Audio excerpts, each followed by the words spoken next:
I've always been drawn to remote places. The lonelier, the better. Something about being surrounded by nothing but trees and silence clears my head. That's why I bought a small camper and started taking weekend trips into the deep woods of South Carolina. It was mid-October when I drove out to Briar Hollow, an old logging trail miles off any paved road. I'd been there once before, years ago, but something about that place had stayed with me. It felt heavy, still, but I told myself it was just the weather. That weekend I brought my dog, Copper, a big shepherd mix, friendly, fearless, and always alert. We arrived just before dusk, set up camp near a stream, and ate dinner under a sky that melted from orange to black. By 10 p.m., the forest was deathly quiet. No wind, no insects. Even Copper had stopped sniffing around. He just sat there, ears high, staring at the tree line. Then he growled.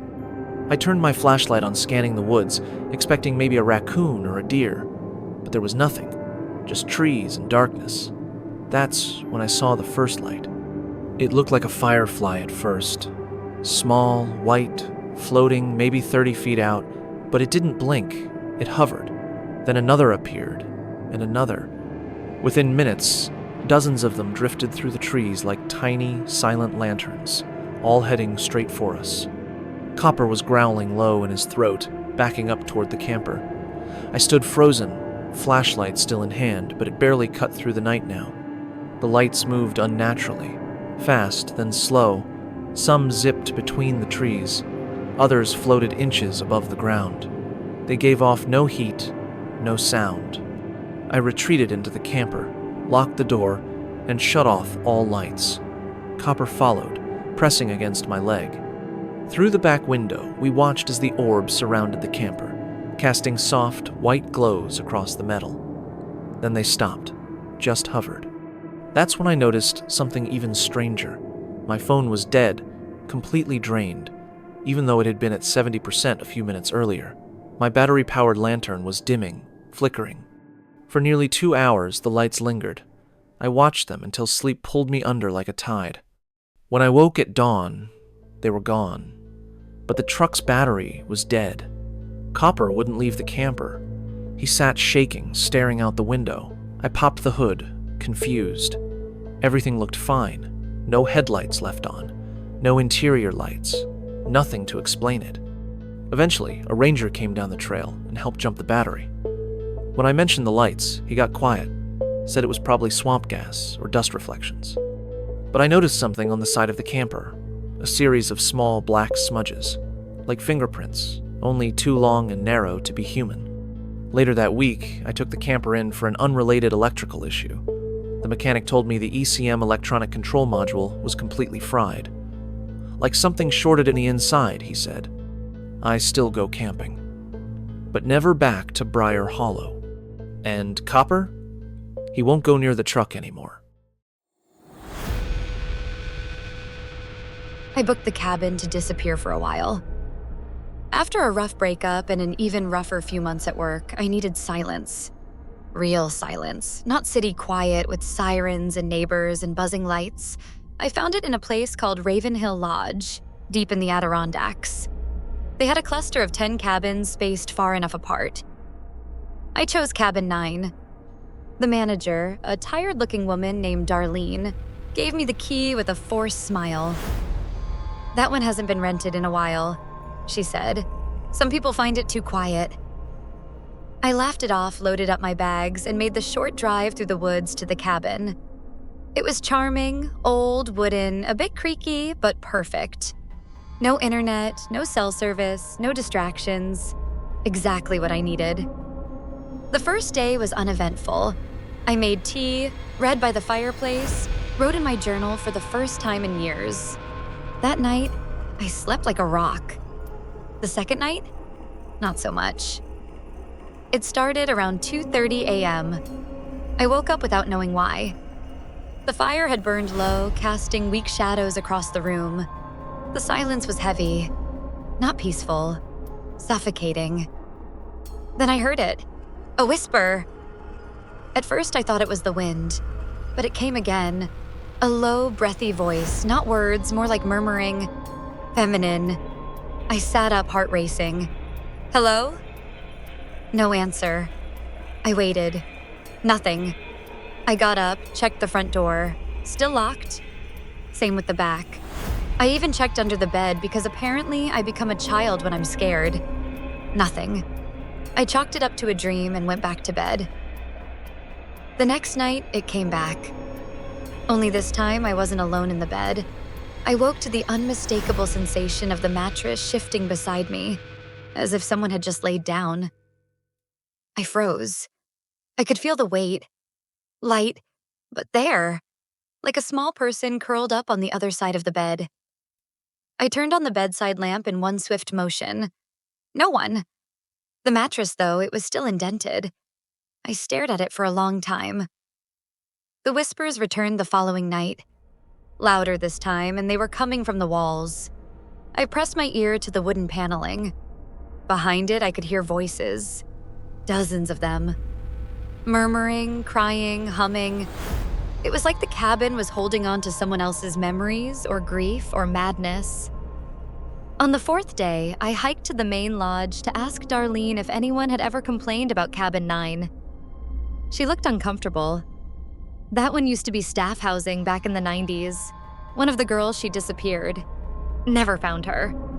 Some people think she got lost in the woods. Others say she left a note. What did it say? Darlene hesitated. It just said, I hear them. Every night. I checked out the next morning. But on my last night, I couldn't sleep. I kept the fire going. Every light on. Packed my things, sat on the bed, wide awake. And then I saw her. Not outside, not in the mirror, not some fleeting shadow in the corner of my eye. She was sitting in the chair by the window, knees pulled up to her chest, staring at me. She looked like she'd been crying for a long time. She opened her mouth like she was going to speak, but the sound that came out wasn't human. It was dozens of voices all at once, like she had swallowed the echoes of everyone who'd ever stayed in that room. I blinked and she was gone. I left before sunrise. When I got home, I unpacked my bags and found something I hadn't packed. A page torn from an old notebook. Just one line, written in shaky pencil. Now you hear them too. I grew up in a town where everyone knew one road you didn't drive after dark, Grantham Hill. It was an old winding pass that connected the outskirts of town to the abandoned mining village in the north. No one lived up there anymore. The mine collapsed in the 60s, and the town died with it. Still, kids dared each other to drive the road at night. You'd hear the stories. Someone saw headlights behind them that disappeared into fog. Someone else heard knocking from their trunk the whole way up. But the real story, the one that always stuck with me, was about the girl in the rearview mirror. I never believed in any of it until last month. I had just moved back to care for my mom. She's been struggling with early onset dementia, and the doctors said familiar environments help. So I rented a place just outside of town, unfortunately just past Grantham Hill. One night, around 11 p.m., I got a call from the home nurse.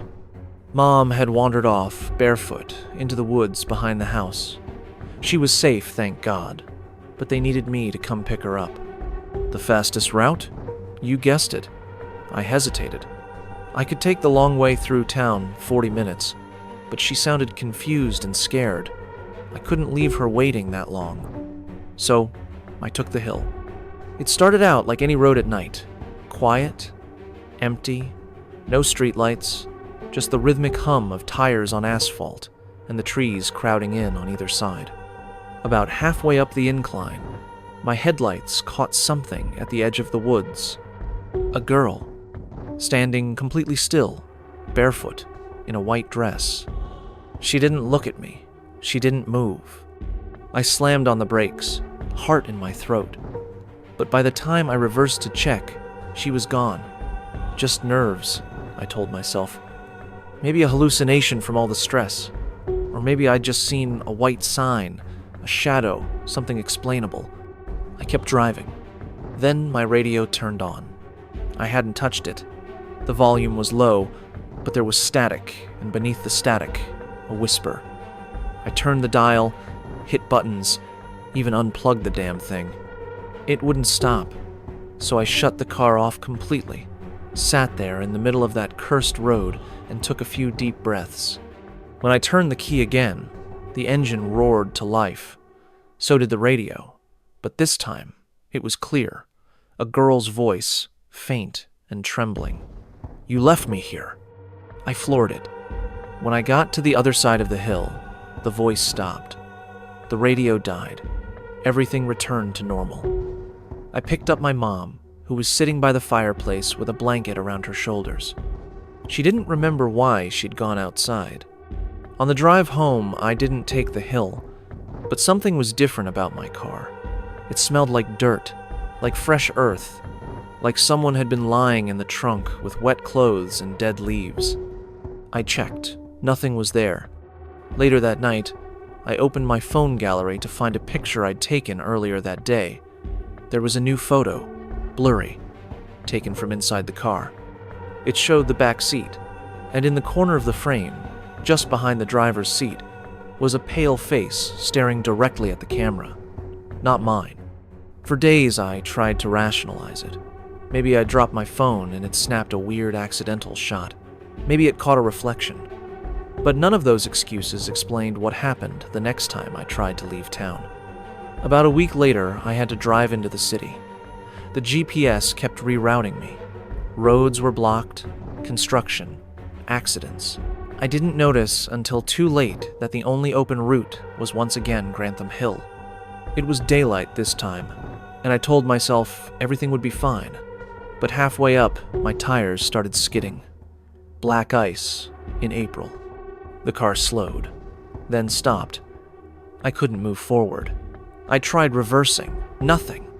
It was like something was holding the car in place. I looked in the rearview mirror. She was sitting in the back seat. Not standing, not hiding, sitting, like she'd always been there. I turned around and the seat was empty. When I looked back in the mirror, she was closer. Her mouth was open, like she was screaming, but there was no sound. I didn't wait. I got out, left the car right there, and ran all the way back down the hill. 30 minutes of sprinting, panting, half crying, half laughing. When I returned with a tow truck later that day, the driver gave me a weird look. "This your car?" he asked. "Was someone else up here with you?" "No. Why?" He showed me the passenger side door. There were muddy handprints, dozens of them, all small, like a child's. Later that night, my mom said something strange. She looked at me from her recliner, calm as can be, and asked, "Did you see her?" "See who?" I asked. She smiled. "The girl from the mine. She likes you." I've since moved, got as far from that town as I could, but sometimes on long drives late at night I see her face in the rear view, and I don't look back. Not anymore.